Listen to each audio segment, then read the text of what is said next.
أعوذ بالله من الشيطان الرجيم. بسم الله الرحمن الرحيم.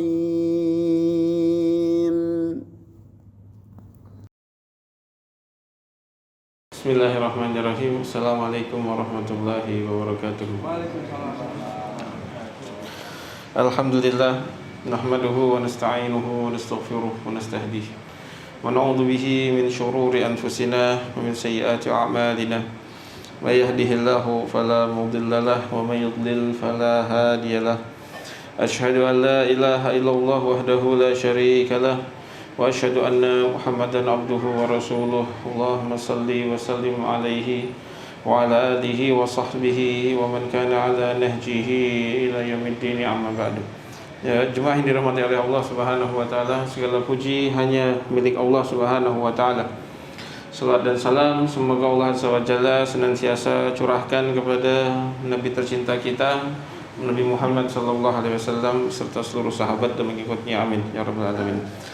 Jemaah yang dirahmati oleh Allah Subhanahu wa taala, insyaallah kita lanjutkan kajian kita masih di surat Luqman, masih di kurikulum yang Allah Azza wa Jalla gariskan kepada kita semuanya dalam mendidik anak, yaitu surat Luqman ayat yang ke-12 sampai 19.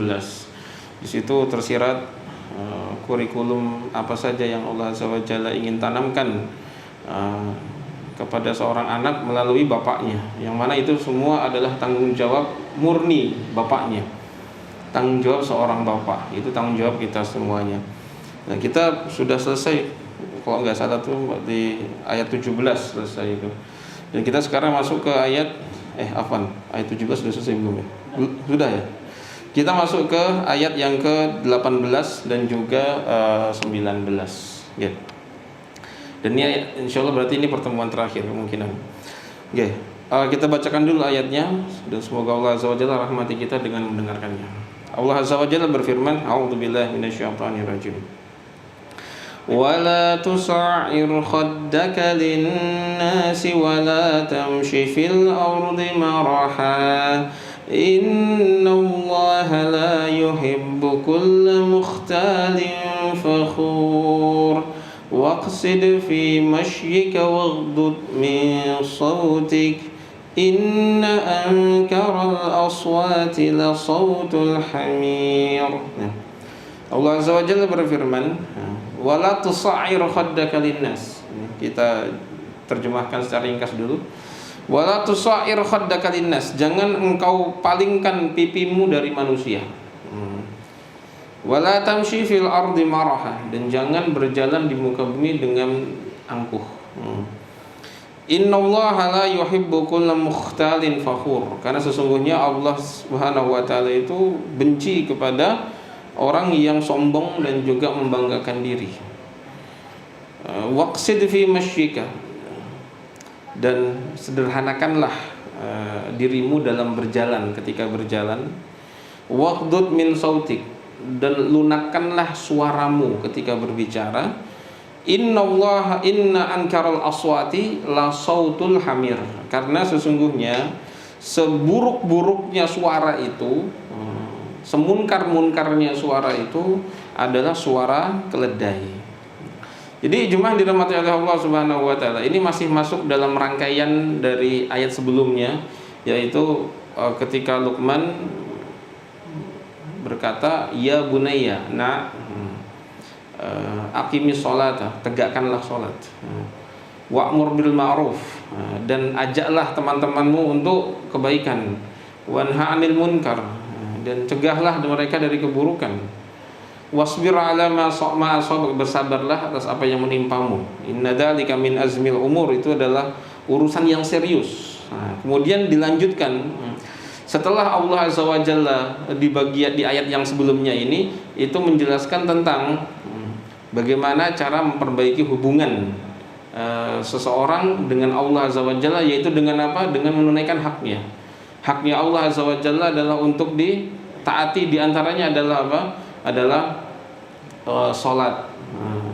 Kemudian hadis yang sebelumnya itu Allah Azza wa Jalla memerintahkan untuk bertauhid. Luqman memerintahkan anaknya untuk bertauhid.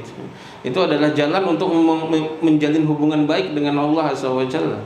Nah, kemudian dilanjut dengan mekanisme atau cara menjalin hubungan baik dengan manusia. Di ayat yang 2 ayat terakhir ini, Luqman Al-Hakim mengajarkan kepada anaknya bagaimana cara bersosialisasi yang benar, cara menjalin hubungan yang baik dengan sesama manusia. Kenapa? Karena manusia itu tidak akan masuk surga sampai 2 hubungan itu baik, sampai dua urusan itu beres. Urusan pertama adalah urusan dengan Allah Subhanahu wa Ta'ala. Urusan yang kedua adalah urusan sesama manusia. Jadi tidak akan manusia masuk surga itu, nggak akan masuk surga sampai 2 urusan ini beres. Pertama, urusan dia dengan Allah Azza wa Jalla beres.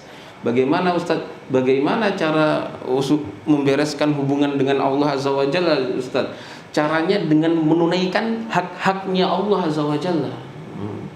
Haknya Allah Azza wa Jalla yang paling tinggi adalah tauhid.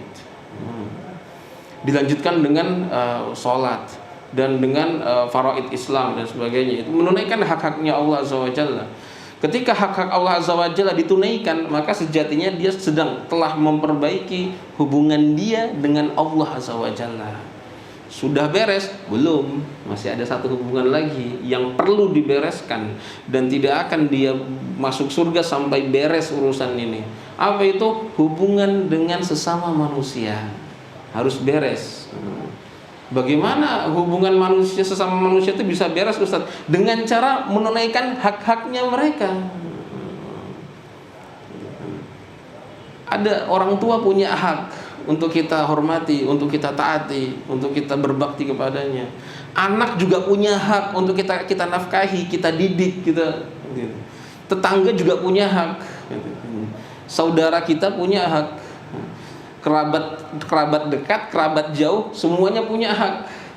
Bahkan orang yang sedang berjalan di samping kita, naik motor samping-sampingan sama kita di pinggir jalan ini, itu semua punya hak. Semua itu punya hak. Jadi di sini Allah Azza wa Jalla menerangkan, mengajarkan bagaimana supaya hubungan antar manusia itu beres, itu bagaimana. Dan tidak akan masuk surga jemaah sampai 2 hubungan ini beres. Hubungan dengan Allah Azza wa Jalla beres, hubungan dengan sesama manusia juga beres, menunaikan hak-hak manusia. Jadi memang manusia itu di dunia ini hidup dalam kondisi capek, capek manusia itu di dunia ini. Allah Azza wa Jalla berfirman, laqad khalaqnal insana fi kabad. Dan benar dan sungguh kami telah menciptakan manusia itu dalam keletihan. Artinya apa? Artinya memang manusia itu diciptakan untuk letih. Karena manusia itu dia dibebankan untuk menunaikan 2 hak sekaligus dalam hidupnya. Hak kepada Allah Azza wa Jalla, dan juga hak kepada sesama manusia. Dia memang sibuk manusia ini, memang letih manusia, dan memang Allah ciptakan dunia ini sebagai tempat untuk berletih-letih gitu loh. Makanya kalau ada orang kok hidupnya tuh santai sekali, nyantai hidupnya, kayak nggak ada beban gitu. Dia berbuat sesuka hatinya. Kalau ada manusia yang seperti ini jemaah, itu tandanya ada hak-hak yang dia lalaikan. Ada hak-hak yang dia lalaikan. Entah itu haknya Allah Azza wa Jalla yang dia lalaikan, atau hak sesama manusia yang dia lalaikan, atau dua-duanya sekaligus. Ini manusia tuh kalau hidupnya tuh orang-orang bilang tuh ya santai lah gitu kan. Kok nggak ada kayak sapenake dhewe gitu kan. Susukanya sendiri gitu kan. Orang-orang sholat dia nggak sholat. Sapenake dhewe, bangunnya jam 10 pagi, tidur jam 4 pagi, bangunnya jam 10 pagi. Habis itu sapenake dhewe suka-suka sendiri. Itu tandanya dia hidup dalam kondisi dia sedang melalaikan 2 hak sekaligus, atau salah satu hak atau dua-duanya. Entah haknya manusia yang dia lalaikan, anaknya nggak dididik, istrinya nggak dikasih nafkah, entah orang tuanya nggak diurusi, entah tetangganya disakiti, entah orang miskin, anak yatim itu tidak dia perhatikan, atau haknya Allah Azza wa Jalla yang dia lalaikan, tidak sholat, maksiat, atau dua-duanya sekaligus. Nah, itu paling sengsara tuh. Paling sengsara. Jadi kalau manusia itu hidupnya tuh sangat terlalu santai gitu. Beda dengan tenang ya. Kalau hidup tenang tuh beda. Hidup tenang tuh ya dirasakan tuh damai dalam hati. Nah, itu karena ibadah. Tapi kalau hidupnya tuh nggak ada kerjaan, itu tandanya ada hak yang dilalaikan. Gitu kan. Nauzubillahi ta'ala min dzalik. Nah, jadi jemaah dirahmati Subhanahu wa taala, nah di sini Luqman Al-Hakim mengajarkan kepada anaknya cara menjalin hubungan yang baik dengan sesama manusia.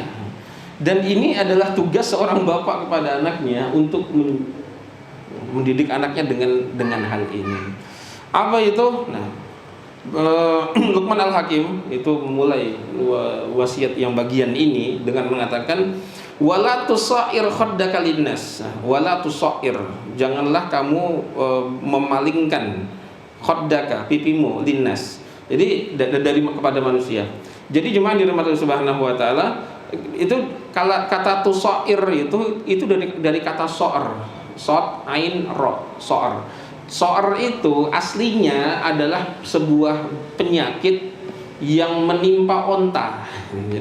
Jadi di kalangan masyarakat padang pasir itu ada penyakit namanya so'ar. So'ar itu penyakit yang menimpa onta, yang bukan penyakit bakteri ya, dia penyakit penyakit otot onta. Jadi so'ar itu kesleo otot bagian leher yang ada pada onta. Ya kan onta itu kan lehernya kan panjang. Nah, itu narik kekang onta itu nggak boleh sembarangan, itu kritis, itu riskan itu. Jadi ada kaidahnya, nggak bisa main tarik, itu nggak bisa.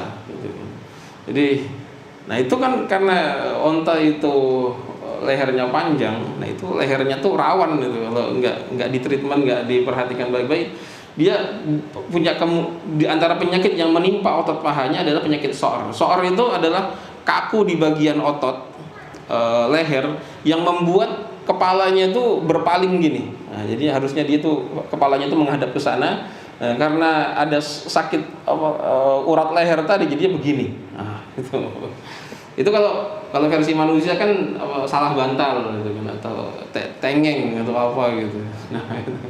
Nah itu onta itu kalau sudah kena so'ar gitu, nah itu jadinya begini, dan itu nggak bisa jalan. Nah, karena kan kalau berjalan kan dia butuh dua mata mengarah ke sana. Ya kalau udah begini nggak bisa.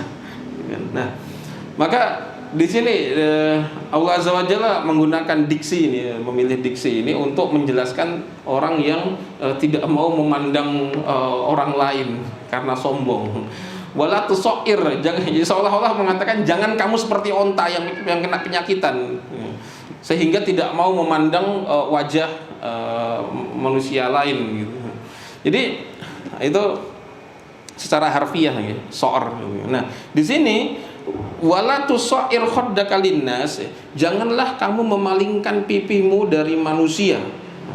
Ini adalah sebuah kata kiasan. Sebuah kata kiasan yang menunjukkan kesombongan.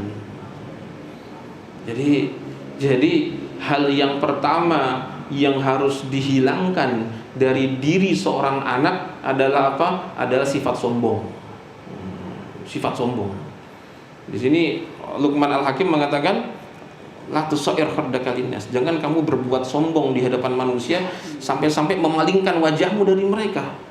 Jadi ini sebuah kiasan betapa sombongnya dia, betapa sombongnya seorang itu, sampai manusia aja nggak mau dia lihat gitu.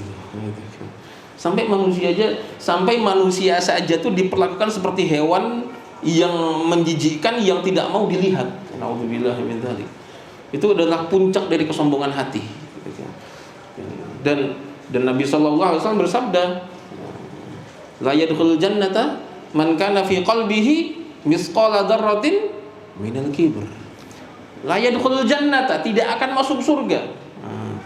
Man kana fi qalbihi, siapa yang dalam hatinya itu misqala dzarratin minal kibr, yang dalam hatinya ada kesombongan meskipun cuma sebesar biji yang paling kecil.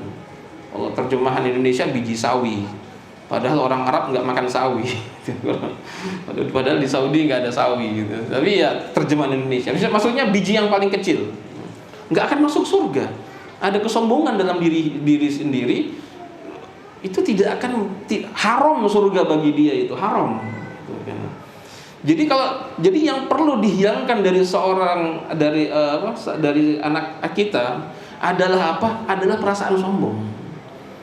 Kalau orang tua itu tidak punya perhatian terhadap hal ini, anaknya berbuat sombong dibiarkan saja, itu hakikatnya dia sedang membiarkan anaknya untuk berjalan menuju neraka. Dia sedang membiarkan anaknya untuk apa? Untuk tidak masuk surga. Itu tanggung jawab bapak itu. Untuk mendidik anaknya supaya tidak jadi orang sombong. Maka kalau tidak mendidik ini saja itu salah, apalagi malah ngompor-ngompori anaknya untuk sombong. Ada nggak seperti itu? Wah, ada. Biasanya orang-orang yang punya kelebihan itu, entah kelebihan harta atau kelebihan jabatan atau kelebihan nama baik atau kelebihan nasab atau kelebihan kedudukan di hadapan manusia. Sebagian naudzubillah, itulah orang tuh kalau nggak ngaji itu kelakuannya pasti salah. Orang itu kalau nggak ngaji, nggak belajar agama, sesuatu yang dia akan mempermasalahkan sesuatu yang nggak salah di hadapan Allah dan tidak mempermasalahkan sesuatu yang salah di hadapan Allah. Itu efek dari nggak ngaji, itu efek dari nggak belajar agama. Sesuatu yang harusnya itu dipermasalahkan, sesuatu yang dipermasalahkan oleh Allah Azza wa Jalla itu dianggap biasa wae. Tapi sesuatu yang nggak bermasalah di hadapan Allah Ta'ala dipermasalahkan sama dia. Yang bermasalah di hadapan Allah Azza wa Jalla dinormalisasi. Nggak pakai hijab, rapopo. Pacaran biasa, santai aja. Itu anakmu begini, keluar malam jam 11 nggak pulang-pulang sama lawan jenis, rapopo, wis gede. Sesuatu yang bagi Allah Azza wa Jalla itu bermasalah, sama dia dianggap apa? Rapopo, nggak bermasalah. Tapi sesuatu yang di hadapan Allah tuh nggak bermasalah, bahkan itu adalah perintah, dipermasalahkan sama dia. Ini kata cikrang kabeh gitu kan misalnya, itu kan. Oh, jenggotan kabeh ngopo? Nah, itu kan nggak masalah, bahkan itu sunnah, itu perintah. Tapi sama dia dipermasalahkan. Kenapa? Nggak ngaji gitu. Akhirnya ketika dia mati, berapa salah sama siapa? Sama Allah Subhanahu wa taala. Nauzubillahi ta'ala min dzalik. Maka jemaah dirahmati Allah Subhanahu wa taala, apa tadi? Wala tusair khaddaka linas, sombong. Yang itu yang harus pertama harus dikikis dari hati seorang anak. Maka kita nggak tahu kondisi kita masing-masing, nanti diintrospeksi diri sendiri lah. Apapun yang kita miliki, jangan sampai itu menjadi alasan bagi anak kita untuk merasa lebih dari orang lain. Kita yang punya kelebihan ilmu, jangan sampai anak kita merasa lebih dari orang lain. Kenapa? Bapakku berilmu. Kita yang punya kelebihan harta, jangan sampai anak kita menjadikan kelebihan harta kita sebagai alasan untuk memandang orang lain rendah. Kalau sampai terjadi hal seperti itu kita yang harus tanggung jawab, jemaah. Orang yang pertama kali bertanggung jawab atas kesalahan seorang anak dikarenakan bapaknya yang punya kelebihan dan tidak dididik oleh bapaknya, maka yang pertama kali dimintai tanggung jawab adalah bapaknya. Dan itu terjadi. Itu pernah terjadi di zamannya Umar bin Khattab radhiyallahu anhu. Jadi Umar itu ceritanya agak panjang ceritanya ini. Ini ceritanya dulu Amr bin As radhiyallahu anhu. Amr bin As itu sahabat yang senior. Itu beliau satu dari 3 orang yang masuk, satu dari 3 serangkai yang masuk Islam bareng. Jadi ada 3 orang yang 3 serangkai yang masuk Islam berbarengan. Pertama Khalid bin Walid, yang kedua Amr bin As, yang ketiga adalah Utsman bin Mad'un. Ini 3 serangkai Quraisy, pemuda Quraisy yang hebat-hebat masuk Islam bareng-bareng. Jadi, Amr bin As ini salah satunya. Amr bin As ini salah satu jasa terbesar beliau kepada Islam adalah apa? Adalah beliau yang punya ide dan mengeksekusi ide tersebut. Yaitu apa? Yaitu ide untuk menaklukkan negeri Mesir, untuk melebarkan dakwah ke Mesir. Dan yang mana itu pertama kali ditentang oleh Umar bin Khattab. Beliau mengajukan ide untuk melebarkan dakwahnya ke Mesir, ditentang oleh Umar bin Khattab, jangan dulu. Kemudian dilobi, akhirnya disetujui dan di-ACC oleh Umar bin Khattab, dan dengan taufik dari Allah Azza wa Jalla, negeri Mesir takluk dengan perantara pasukannya Amr bin As. Kemudian Umar bin Khattab menjadikan beliau Amr bin As ini sebagai gubernur di Mesir untuk menstabilkan negeri tersebut. Nah, singkat cerita, Amr bin As itu kan sudah menjadi gubernur Mesir radhiyallahu anhu. Nah, beliau itu punya anak. Nah, kebetulan anak beliau ini, kalau anak beliau banyak, yang paling terkenal adalah Abdullah bin Amr bin As. Itu beliau adalah salah seorang sahabat yang faqih dan salah seorang rawi hadis yang banyak, satu dari 5 perawi sahabat yang paling banyak meriwayatkan hadis. Abdullah bin Amr bin As termasuk juga ahli ibadah yang pernah mengatakan bersama dengan 2 temannya, saya nggak akan nikah selamanya untuk ibadah, saya nggak akan tidur selamanya untuk ibadah. Salah satunya beliau. Nah, ini tapi bukan beliau yang jadi yang jadi sorotan, jadi bahan kisah ini. Adik beliau yang ketika itu Amr bin As punya anak. Nah, anak Amr bin As ini, adiknya Abdullah bin Amr bin As ini, itu suatu hari pernah balapan kuda. Balapan kuda bersama lawannya adalah Akamsi, anak kampung situ, yang kampung asli Mesir asli. Ya kan, yang penakluknya ini kan bangsa Arab, bangsa Najd, bangsa Hijaz. Ditaklukkan dan bangsa asli Mesir itu bukan bangsa Arab, bangsa Kibet atau Egypt. Itu rasnya rasnya sedikit antar campuran antara Kaukasoid sama Asia sedikit. Jadi sama Yaman. Jadi ya begitulah, kulitnya cenderung kecoklatan. Nah, jadi suatu hari mereka berdua tuh balapan kuda. Kalau versi zaman sekarang tuh trek-trekan, balapan motor. Kalau mereka juga balapan kuda. Nah, kebetulan ketika balapan kuda itu anaknya gubernur ini kalah. Anaknya gubernur ini kalah. Kemudian entah bagaimana kondisinya, entah bagaimana ceritanya, mungkin selebrasinya si Akamsi itu tadi itu berlebihan atau bagaimana, akhirnya si anak gubernur ini marah, kemudian dia mengambil pecut kudanya dan dia pukulkan kepada si Akamsi tadi itu, yang menang tadi itu, dipukul berkali-kali sambil mengatakan, saya ini anak gubernur, saya anak gubernur, gitu kan. Sampai dia puas. Ya tentu dipukul dengan pecut kuda. Ini orang-orang yang main kuda pasti tahu nih gimana rasanya dipukul dengan pecut kuda berkali-kali sampai puas, itu gimana. Tapi ya karena dia orang biasa, rakyat jelata, lawannya anak gubernur, ya dia nggak bisa apa-apa, bisa terima saja. Setelah dia pulih dari sakit raganya, tapi belum pulih sakit hatinya, dia datang ke Umar bin Khattab radhiyallahu anhu. Dari Mesir pergi ke Madinah 1600 km dari Mesir ke Madinah. Akhirnya beliau mengadu kepada Umar bin Khattab radhiyallahu anhu, saya habis dipukuli sama anak gubernur Mesir. Apa responnya Umar bin Khattab radhiyallahu anhu? Beliau langsung ngirim surat ke Amr bin As, sahabat senior itu, dihormati, nggak ada orang berani sama beliau. Itu sahabat yang selevel dengan Khalid bin Walid. Yang berani cuma Umar bin Khattab. Umar bin Khattab menulis surat. Isinya setelah salam dan sebagainya, isinya i'tini fil hajj. I'tini anta wa ibnuka fulan fil hajj. Datanglah kamu menghadaplah kamu bersama dengan anakmu fulan kepadaku di musim haji. ketemunya di Mina.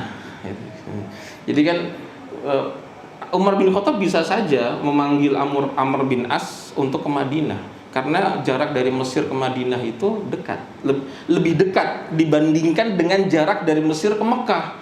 Jadi kan dari Madinah ke Mekah itu ada jarak tambahan 540 km. Jadi kalau dihitung dari mana? Dari Mesir ke Madinah, kan dari Mesir ke Madinah baru ke Mekah gitu kan.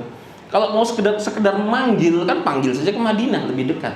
Tapi Umar bin Khattab tuh nggak mau, bukan itu tujuan beliau. Beliau ingin memberikan pelajaran bagi semua orang, bukan hanya bagi segelintir orang, tapi beliau ingin memberikan pelajaran bagi seluruh kaum muslimin di zaman itu. Maka dipanggillah anak dan bapak ini, dipanggil kemana? Dipanggil ke musim haji. Maka ketika musim haji, tidak langsung ketemu Umar bin Khattab. Kaum muslimin melaksanakan haji dulu setelah ihram, kemudian tawaf, kemudian di Arafah, kemudian Musdalifah, kemudian tawaf haji. Setelah itu baru datang sesi di mana? Sesi mabit di Mina. Ketika di Mina itulah ketika orang-orang berkumpul di Mina musim haji. Bismillah. Amin. Musim haji yang berkumpul adalah kaum muslim dari seluruh dunia, dari Irak, dari Yaman, dari ujung Suriah, berkumpul di situ untuk mabit di Mina. Di momen itulah Umar bin Khattab mengadakan pengadilan untuk kasusnya anak gubernur tadi. Maka dipanggil dulu tersangka sama siapa, sama korbannya. Dua-duanya dipanggil, enggak, tiga-tiganya dipanggil, korbannya, tersangkanya, sama bapaknya. Dan itu disaksikan semua orang di Mina, dari seluruh penjuru negeri Islam waktu itu.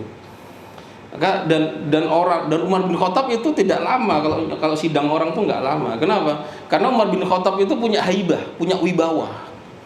Yang mana orang itu, sebagian sahabat mengatakan, kami itu nggak berani natapnya Umar bin Khattab, nggak berani melihat matanya langsung, itu nggak berani. Dan beliau itu kalau sudah mengeluarkan suara, kalau sudah bersuara, itu akan membersihkan semua isi kepala yang manipulatif di hadapan beliau itu semua akan langsung hilang. Jadi kalau ada orang itu mau menghadap Umar, kemudian dia berpikir taktik yang manipulatif, nanti saya mau ngomong begini, itu baru dengar suaranya Umar bin Khattab, langsung di reset otaknya itu, langsung teriset sendiri, hilang semuanya itu. Maka Umar bin Khattab itu ketika menyidang mereka nggak lama, ditanya, kamu sudah tahu salahmu apa? Iya, tahu. nggak pakai hadirkan saksi atau enggak, tanya saja, kamu tahu salahmu apa? Sudah tahu. Kamu tahu orang ini? Iya, saya ingat. Ini yang dulu yang saya begini. Sudah tahu salahmu apa? Iya, sudah tahu saya salah. Ya sudah, lepas bajumu. Kenapa? Kisos. Nafsu bin nafsi, wal ainu bil aini, wal anfa bil anfi, wal udhuna bil udhuni, wal juruha kisos. Semua ada balasan yang serupa. Nyawa dengan nyawa, mata dengan mata, telinga dengan telinga, hidung dengan hidung, luka dengan luka. Dia sudah melukai orang muslim tadi, ya sudah, balasannya apa? Dilukai, lepas bajumu. Dilepas atasannya. Kamu dulu mukulnya pakai apa? Pakai cambuk kuda. Kasih dia cambuk kuda. Kamu dulu mukulnya berapa kali? Sampai saya capek sepuasnya. Kamu pukul dia sepuasnya. Kamu dulu mukulnya bagaimana? Dia sambil teriak-teriak, saya anak gubernur. Kamu sekarang mukul dia sambil teriak-teriak, kamu anak gubernur. Sampai kapan? Sampai capek. Pukulin dia. Ya udah. Dan itu di hadapan khalayak ramai coba. Semua orang menyaksikan. Dan di hadapan bapaknya. Disaksikan oleh semua orang. Setelah langsung dieksekusi. Seperti itu. Sampai capek, sampai puas. Akhirnya ya sudah selesai, belum. Ganti ke bapaknya. Amr bin As, lepas bajumu.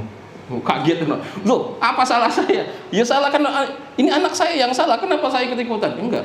Anakmu itu dia seperti itu gara-gara kamu tuh jadi gubernur. Seandainya kamu bukan gubernur, dia tidak akan seperti itu. Maka karena kamu nggak didik dia, kamu biarkan dia seperti itu, makanya dia jadi seperti itu. Nah, kamu juga harus dihukum. Lepas bajumu. Jadi lepas bajunya. Siapa yang mencambuk sendiri? Yang mencambuk siapa? Umar sendiri yang mencambuk. Mencambuk sahabat senior Amr bin As. Meskipun nanti cambukannya itu nggak seperti cambukan apa? Cambukan anaknya yang kisos. Ini nggak. Cambukannya itu cambukan takdib.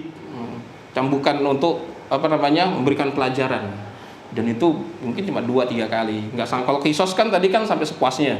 Kali ini kan 2-3 kali. Tapi itu disaksikan oleh semua kaum muslimin. Apa yang terjadi? Sesuai dengan prediksi Umar, musim haji bubar. Apa yang terjadi? Viral di mana-mana beritanya. Sahabat senior dikisos sama Umar bin Khattab.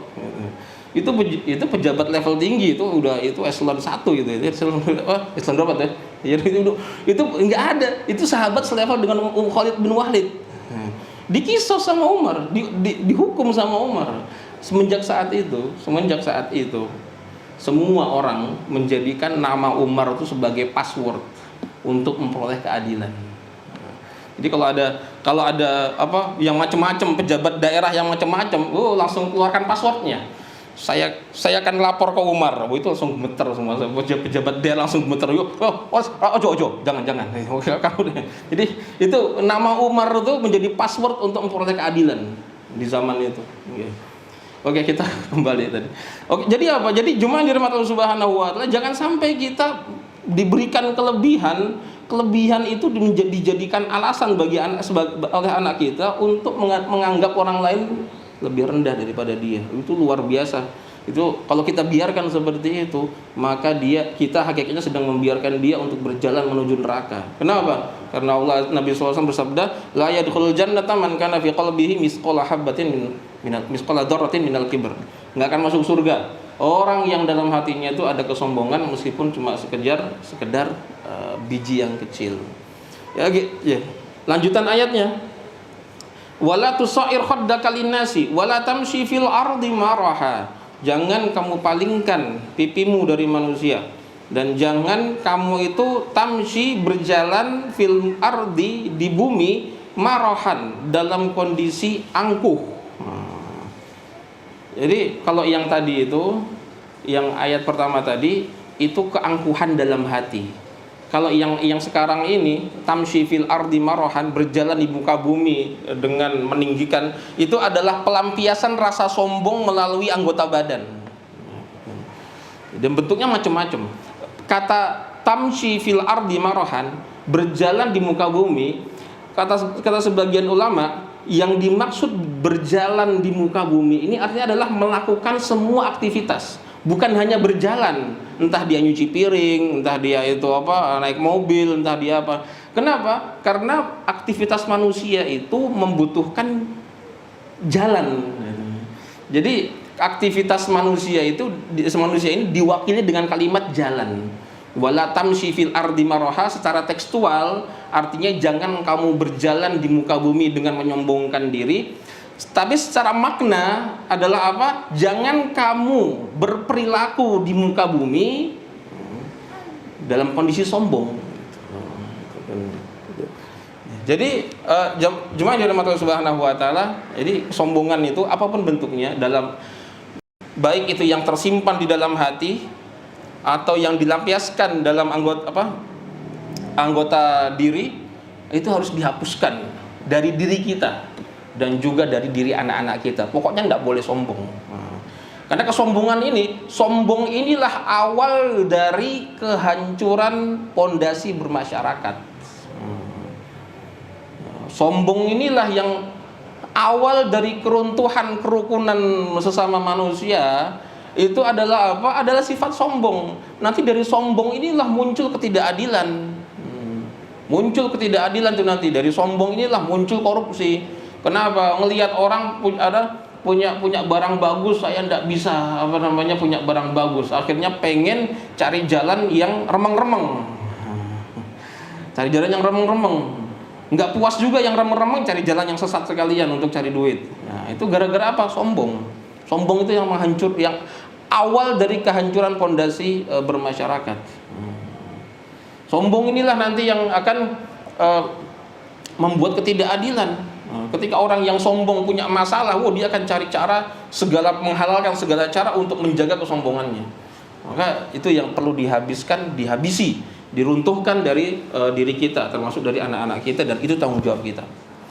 Innallaha la yuhibbu kulla mukhtalin fakhur. Sesungguhnya Allah Ta'ala itu tidak menyukai semua mukhtal.